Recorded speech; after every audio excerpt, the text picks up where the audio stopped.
what's going on there, YouTube? Yo, what's up, y'all? It's SEL0320. It's Joe Johnson 030.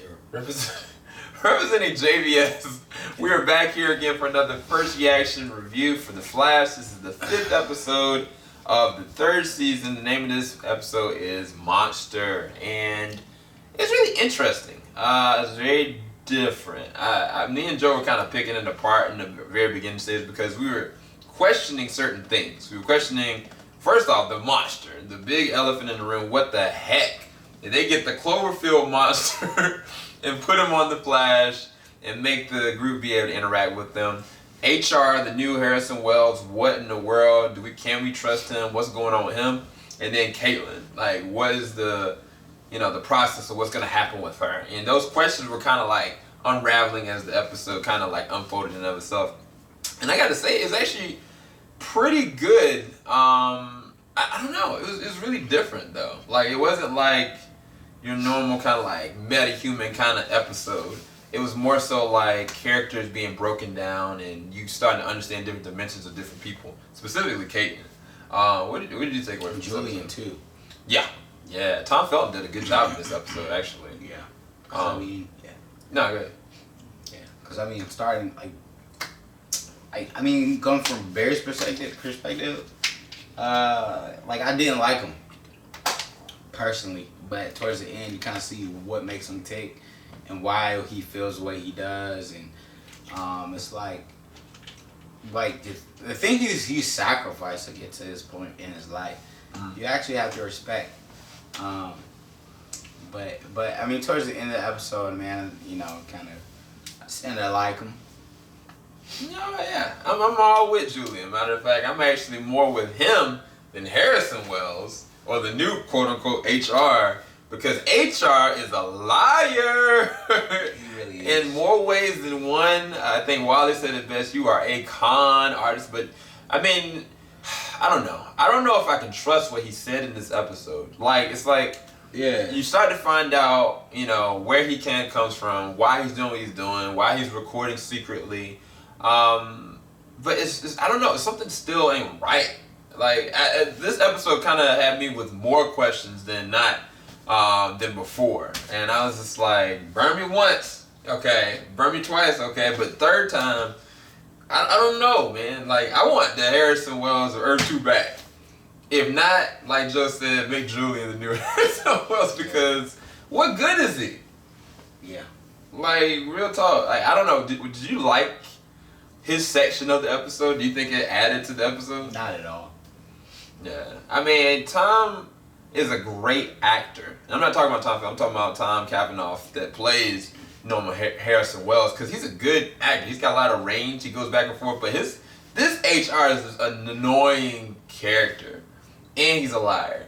So it's like his annoyance might be not even fruitful. Like, there might not be any punchline to all this, but then it might be. So for right now, from my perspective, it's not fruitful. It's annoying. I just don't know. I don't know. I don't think it added anything to the episode other than, like, this is a distraction that's kind of here. The other part of this was definitely, though, with Caitlyn. Yeah. I think that Caitlin's story arc might be one of the best that's kind of coming out of this season more than anything, because, like, her powers, not only are they unraveling, they're unraveling her. The more that she uses them, you can tell she's starting to turn into something else. More reminiscent of Killer Frost. And I gotta say, man, like, the girl is playing Caitlyn. She is a good actor, because her range, when she goes and she starts having these mood outbreaks, so she's using her powers, it makes you believe it. It's not just the CG. It's like when she executes these different things, it kind of feels very real, and she's kind of going through it. But with her mom and everything with their relationship, I thought that was probably the best part of the episode, personally, for me. I don't know. What did you take away from that? Yeah, definitely agree. Oh, man. I definitely agree with that. That's one thing about the Flash, is they have good dialogue.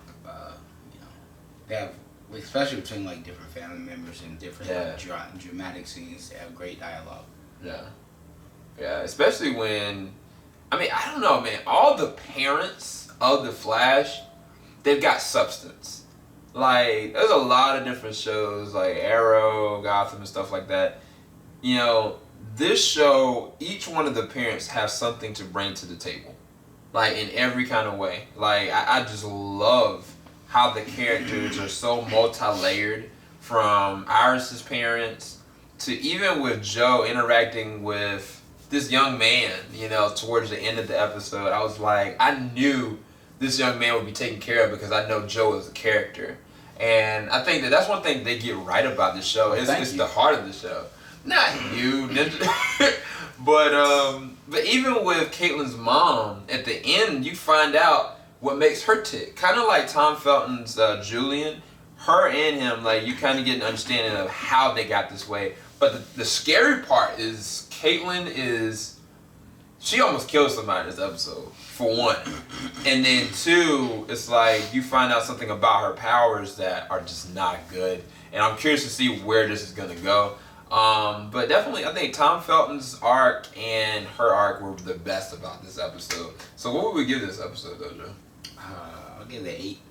Yeah. I was thinking a good solid. So you give it 8 out of 10? Yeah, I will give it 8 just because of Kalyn. Because I mean, yeah, she definitely shined this episode. Yeah.